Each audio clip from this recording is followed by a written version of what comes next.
Yang gagal pengkinian data dan juga tidak punya paklaring, silahkan simak video singkat ini. Oke, selamat datang ya teman-teman ya di channelku. Teman-teman, saya doakan dulu ya proses pencairan JHT-nya lancar, dananya segera masuk ke rekening. Oke teman-teman, bagaimana yang gagal pengkinian data dengan berbagai alasan ya. Ada yang karena memang tidak bisa foto biometrik, ada yang datanya salah ya, ada karena yang KBC-nya muncul yang lain, sementara itu bukan punya kita ya. Tetapi kita juga tidak punya paklaring. Nah, apakah bisa melalui kantor cabang pencairannya ataupun juga melalui lapak asik? Oke, akan aku jawab di video singkat ini. Tapi untuk yang pertama kali mampir, silahkan tekan tombol subscribe dulu ya, agar tidak ketinggalan informasi serta tutorial yang sering aku bagikan di channelku ini. Oke, ini ada juga ya yang bertanya di sosmednya BPJS ya. Kalau pengkinian data di JMO berhasil tapi gagal penggabungan saldo, apakah bisa cair lewat lapak asik? Jadi ini kalau ini pengkinian datanya berhasil tapi saldonya tidak tergabung ya. Ada juga teman-teman ya yang pengkinian datanya itu gagal ya. Dan ini sama ini. Surat pengunduran diri atau bukti kerja sudah hilang. Intinya tidak punya paklaring ya. Jadi bagaimana? Apakah bisa melalui lapak asik ataupun ke kantor cabang? Dan ini adalah jawaban resmi dari BPJS ya. Hai sahabat, perihal pengajuan klaim JHT melalui lapak asik dapat dilakukan meskipun saldo belum tergabung. Ini juga berlaku untuk yang gagal pengkinian data di JMO ya.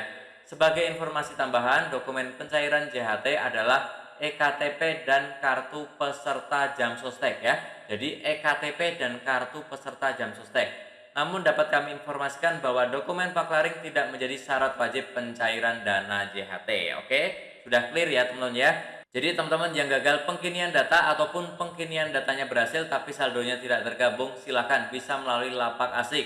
Yang tidak punya paklaring tidak masalah karena sini dijawab oleh BPJS ya, hanya menggunakan KTP dan juga KPJ. Nah, memang banyak sekali yang bertanya ya di kolom komentar ataupun komen ya.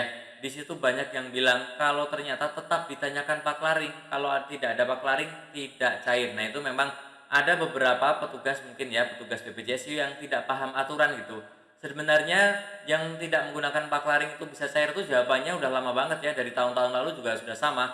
Kalau kita tanya secara online seperti ini akan dijawab tidak menggunakan paklaring, tetapi tetap aja saat wawancara nanti ataupun saat ke kantor cabang itu selalu aja ditanyakan paklaring dan kita diminta untuk kembali meminta ke perusahaan yang lama ya. Itu teman-teman mungkin lagi apes ya, silahkan ganti aja, ganti petugas saja ya, atau kita coba cairkan di tempat lain seperti itu ya, di kantor cabang lain ya.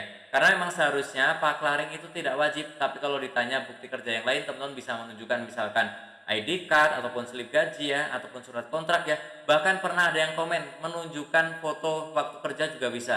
Ada juga yang menunjukkan seragam juga bisa ya. Intinya bukti bahwa kita memang pernah bekerja di tempat yang lama itu ya. Oke, seperti itu saja. Mungkin teman-teman masih ada yang bingung, silahkan langsung saja ya. Bertanya saja langsung di kolom komentar, nanti akan aku jawab pertanyaannya. Saya doakan lagi prosesnya lancar dan segera dananya masuk ke rekening, dan tentunya masih banyak lagi informasi serta tutorial yang akan aku sharingkan di channelku ini. Jadi jangan lupa untuk tekan tombol subscribe, like, dan juga share. Sampai jumpa di videoku selanjutnya. Terima kasih.